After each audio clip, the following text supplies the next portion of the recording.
नमस्कार। मैं गणेश चौथ के अवसर पर एक और आप लोग को कहानी सुना रही हूँ। आप लोग भी सुनिए। एक गांव में एक विधवा औरत रहती थी और पंडिताइन थी। वो अपना भाई गुजर बसर ऐसे। तो एक बार राजा के यहाँ मतलब यज्ञ ठाना गया। यज्ञ ठाना गया तो राजा साहब सबके घर गेहूं पिसाने के लिए 5-5 किलो 10-10 किलो जो जैसा था सबके घर वो राजा साहब गेहूं भिजवाए। लेकिन उस पंडिताइन के घर राजा साहब गेहूं नहीं दिए कि वो बेचारी विधवा आदमी अकेली रहती है, बुजुर्ग है, मतलब वो कहाँ से पीसेंगी। तब जब सबके घर मिल गया तो वो पंडिताइन को पता चला कि राजा साहब मेरे को नहीं दिए हैं, बाकी सबके घर में दिए हैं गेहूं पीसने के लिए। तो गई राजा साहब के पास, बोली कि हे राजा साहब, हमसे कौन सा गलती हो गया कि आप मेरे घर में आप गेहूं पीसने के लिए नहीं दिए मेरे को। तो बोले कि अरे आप पंडित महाराज, मैं और आप भाई उम्र में भी ज्यादा है, इसलिए मैं आपको गेहूं पीसने के लिए नहीं दिया कि आप कैसे पीसेंगी अकेले गेहूं को। तो बोली उससे क्या हुआ, मैं अकेली हूं तो क्या हुआ, मैं भी पीसूंगी, आपके यज्ञ में मैं भी गेहूं पीस करके दूंगी, मेरे बहुत मन है। तो राजा साहब बोले अच्छा ठीक है, आप ज्यादा जिद कर रही हैं तो ले लीजिए, आप 5 किलो ले जाइए गेहूं। तो 5 किलो गेहूं राजा साहब उस बूढ़ी औरत को दे दिए। तो वो ले आई घर। तब तक पानी बरसने लगा। पानी बरसने लगा तब तो भैया अब कहाँ से गेहूं धोएंगी सुखाएंगी तब न पीसेंगी। तब क्या करे। अब तो वही पंडिताइन भी फेर में पड़ गई कि अब तो मैं जुबान हार गई, राजा साहब से मैं बहुत जबरदस्ती मांग के ले आई हूँ कि मैं तो आपको पीस करके दूंगी, अब क्या करूं। फिर वो सूर्य भगवान से गुहार लगाए कि हे सूर्य भगवान, मेरे घर में ना मतलब मेरे घर आंगन में धूप निकलेगा तो मैं एक दिन के लिए आपके दासी बनूंगी। तो सूर्य भगवान भाई मान गए, बोले ठीक है। अब सबके घर तो पानी गिर रहा है, उस पंडिताइन के घर में धूप निकला है। धूप निकला है तब वो पंडिताइन खूब खुश हुई।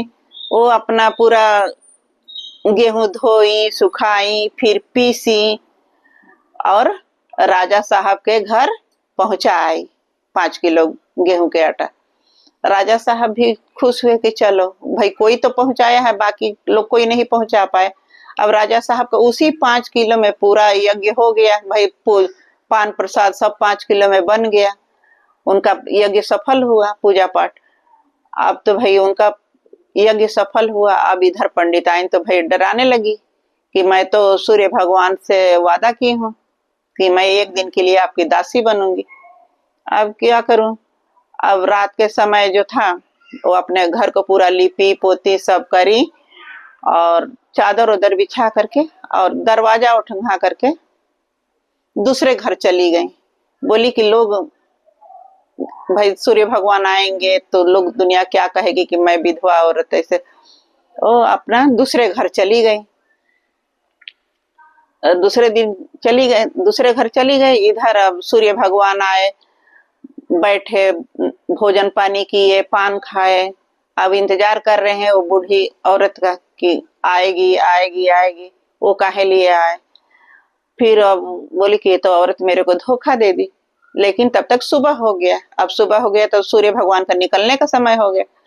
सूर्य भगवान अपना वहां से निकले और बाहर जगह था वहां पर वो सुसु कर दिए। सुसु कर दिए तो वहां पर वो खूब सुंदर चौराई जग गई। चौराई जगी और उसके बाद सूर्य भगवान चले गए, क्योंकि वो दिन हो गया, सुबह हो गया, अब सूर्य भगवान का निकलने का समय हो गया था, वो चले गए। फिर पंडिताइन जो थी, जो दूसरे के घर गई थी, वो आई अपने घर की। अब तो सूर्य भगवान चले हो गए होंगे मेरे घर से। वो आई, देख रही कि उसके दरवाजे पर तो खूब सुंदर चौराई लहलहा रही है। अब उसके मन में लालच आ गया कि अब इसको मैं तोड़ करके इसका भाजी बना के खाऊंगी। अब मस्त उसको तोड़ी धोई और उसको भाजी बना करके खा गई। उसके बाद अब क्या हुआ कि अब तो उसको रह गया पेट रह गया। अब धीरे धीरे उसका पेट बढ़ने लगा। उसके बाद अब वो घर से निकलना बंद कर दी कि अब मैं दुनिया समाज में क्या मुंह दिखाऊंगी, कि मतलब मेरे कैसे गर्भ ठहर गया। तो अब चुपचाप बहाना बना करके कि पैर दर्द है, पेट दर्द है, ये है, ये वो है करके अब 9 महीना के दिन बेचारी अपने घर से बाहर नहीं निकली। 9 महीना बाद उनको लड़का हुआ तो अब भाई लड़का कैसे छुपेगा।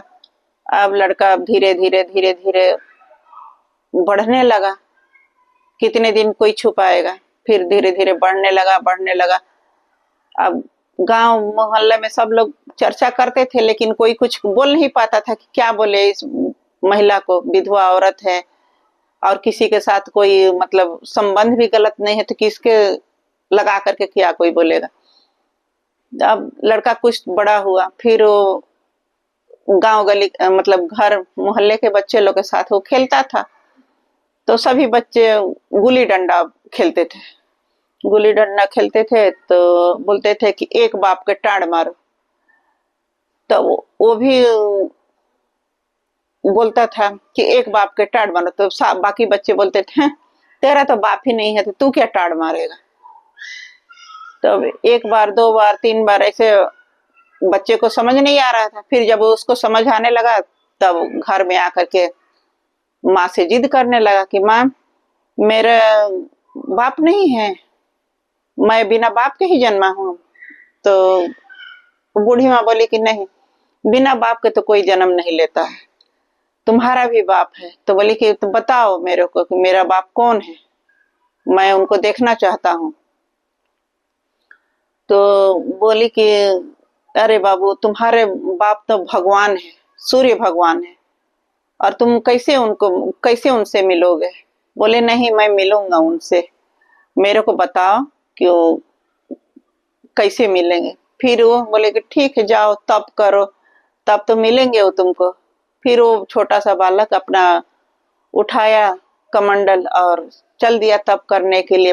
पहाड़ पे गया तो तप करने लगा, सूर्य भगवान को मनाने लगा कि मतलब मेरे को आकर के दर्शन दे। अब उसके तप से सूर्य भगवान खुश हो गए, आए, फिर उसको गोदी में उठा लिए। तो बोले कि तुम इतना तप किए हो, तुम्हारे तप से मैं बहुत खुश हूँ बेटा, तुम मेरे ही बेटा हो और तुम्हारा नाम गणेश रहेगा। और तुमको ना जो औरत पूजेगी वो उसकी सब मनोकामना पूर्ण होगी, इसलिए तुम सबके आराध्य होगे, मान्य होगे, और तुम्हारी पूजा पूरे जनमानस सब करते रहेंगे और सबकी मनोकामना तुम पूर्ण करोगे।